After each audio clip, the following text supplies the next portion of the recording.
Assalamualaikum warahmatullahi wabarakatuh. Good morning, all students. How is life? I hope all of you are in a good condition. And today we will discuss about the next chapter. That is chapter 3, part 1. It's about instruction, command, and prohibition.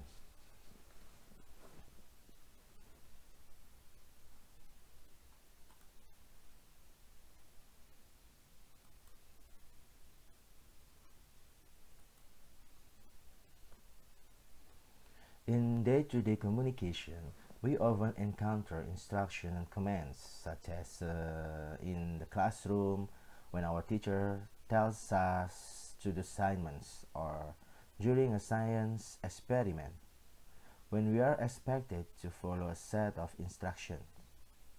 Similarly, we also often hear someone telling us not to do something.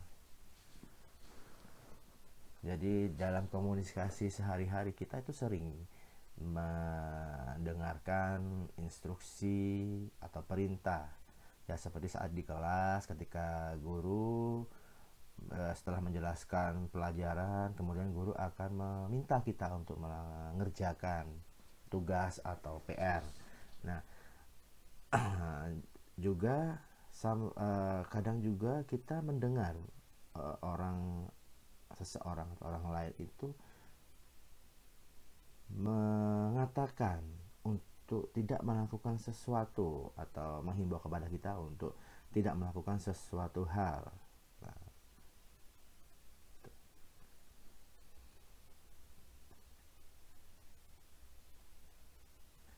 okay, listen, practice, and understand the following dialogue.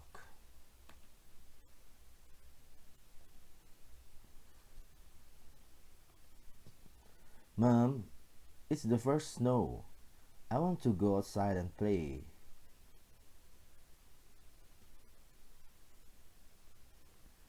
Okay, put on your jacket. It must be really cold. And put on your boots so your toes won't freeze. Mom, it's freezing. I can't feel my hands. Get the gloves out of the closet. Don't forget your earmuffs and scarf. Can I play and build a snowman? Okay, but don't be too long. We don't want you to catch a cold. Okay, it won't take long. From the dialogue, we find some specific expressions. The first, put on your jacket. Artinya dalam bahasa Indonesia, pakai jaketmu. The second, put on your boots. Pakai sepatu bootmu. The third, get the gloves out of the closet. Ambil sarung tangan di dalam lemari. The next, don't forget your earmuffs and scarf. Jangan lupa penutup telinga dan syalmu. And the last, don't be too long. Jangan lama-lama. Nah, dari kalimat ini ya bisa dipahami bahwa kalimat-kalimat tersebut tidak mempunyai subjek. Nah, inilah bagaimana kita saat mau mengungkapkan atau mengekspresikan komen, instruksi, instruction, or prohibition. Nah, subjek tidak akan digunakan dalam kalimat tersebut. Jadi kita langsung dimulai dengan verb. Put, get. Don't forget. This is the verb. Number 1, 2, and 3 are instructions or command. Jadi nomor 1 sampai 3 ini adalah instruksi atau komen. Dan yang the fourth and the fifth is a prohibition. Bisa kalian perhatikan di sini bagaimana perbedaannya.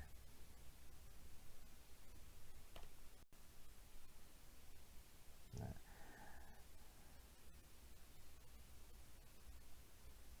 dari dialog sebelumnya kita bisa simpulkan, we can conclude that instruction or commands in bahasa means instruksi atau perintah. Nah, kemudian prohibition in bahasa means larangan. Nah, jadi di dalam bab ini kita akan belajar tentang bagaimana mengungkapkan perintah. Nah, saat kita ingin meminta orang untuk melakukan sesuatu, dan bagaimana mengungkapkan suatu larangan, bagaimana kita itu meminta seseorang untuk tidak melakukan sesuatu. The objective of learning. Jadi tujuan pembelajaran kali ini di bab 3 ini adalah, the first is identify and use expression to give an instruction or command. Jadi menentukan dan menggunakan ungkapan-ungkapan untuk memberikan sebuah perintah. Kemudian identify and use expression to respond to an instruction or command. Jadi menentukan dan menggunakan ungkapan-ungkapan untuk merespon suatu perintah.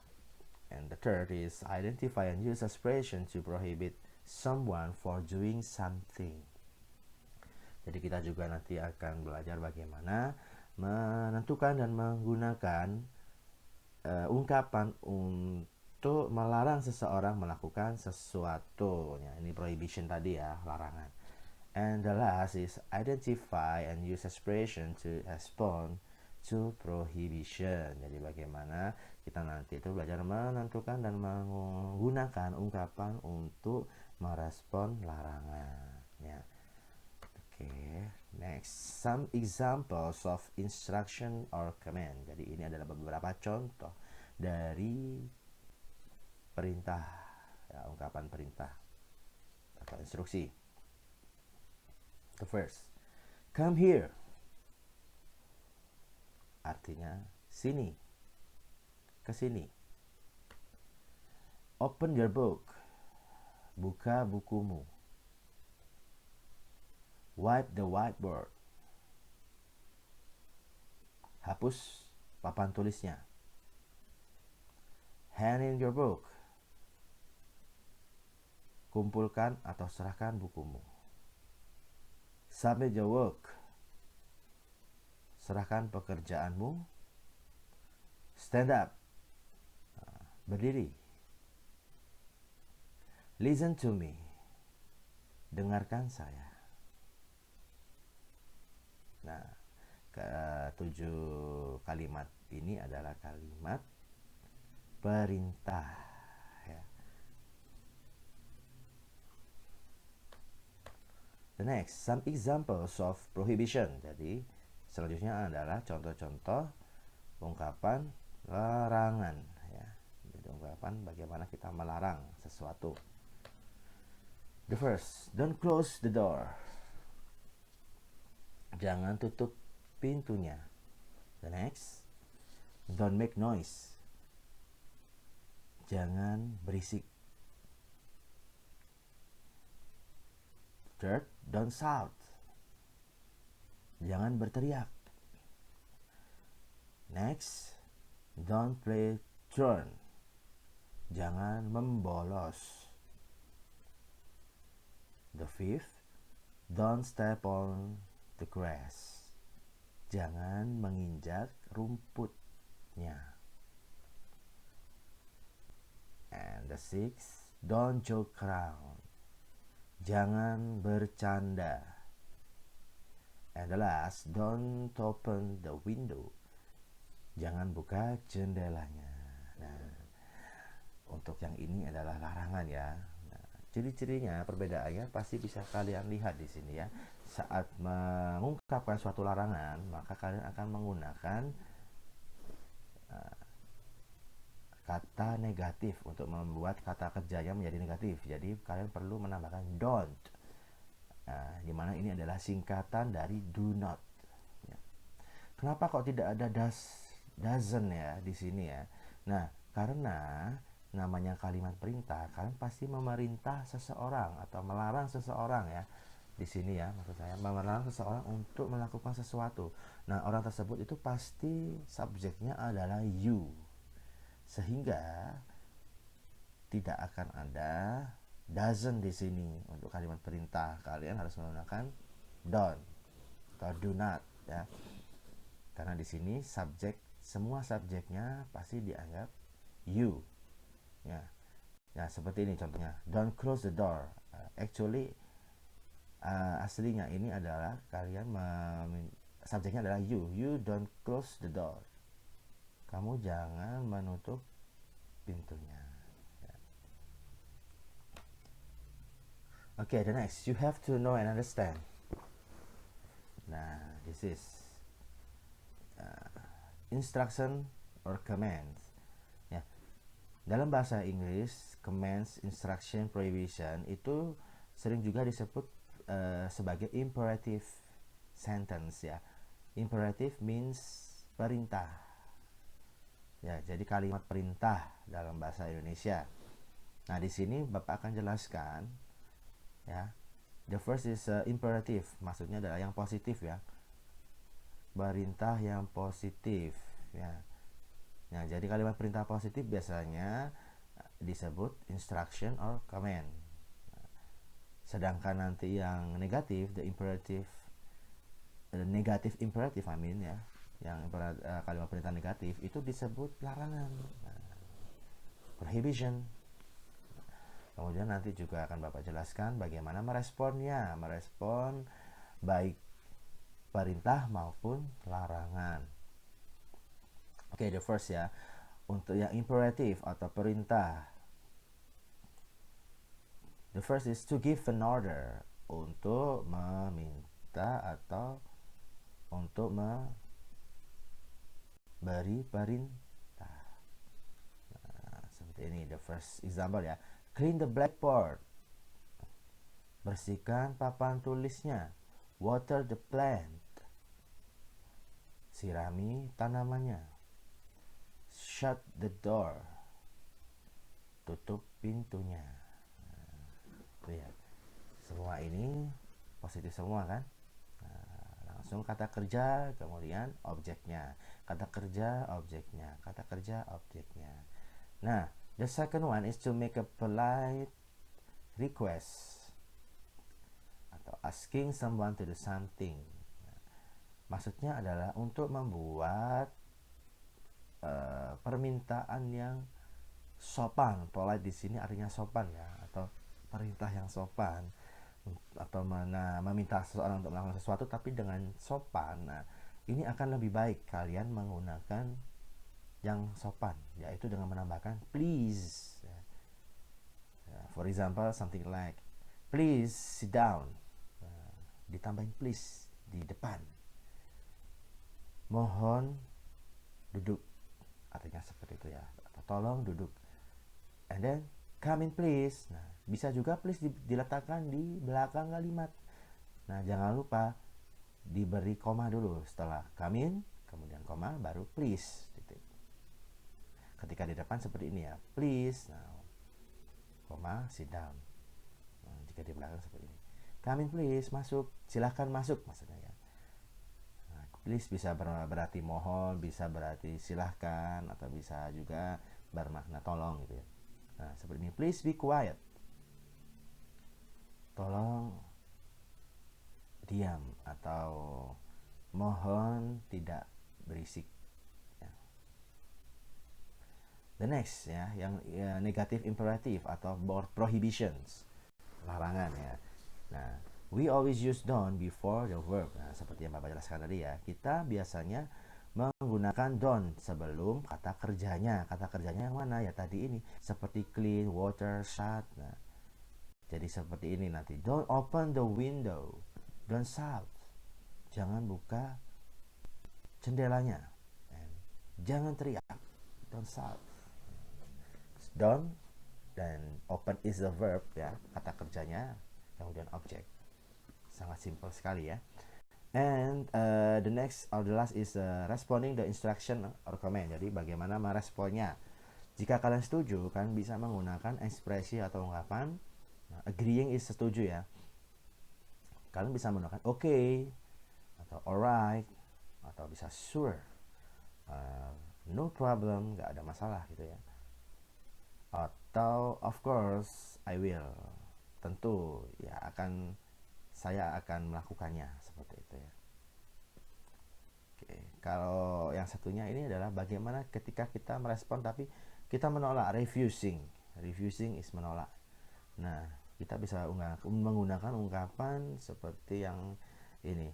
Yang pertama adalah I'm afraid I can't. Aku khawatir aku nggak bisa gitu. Saya khawatir saya tidak bisa melakukannya. Atau bisa juga I'm sorry but I can't. Maaf, tapi saya tidak bisa. Nah, seperti itu ya, untuk menolaknya. Next is seperti ini. Open the door is an imperative sentence ya.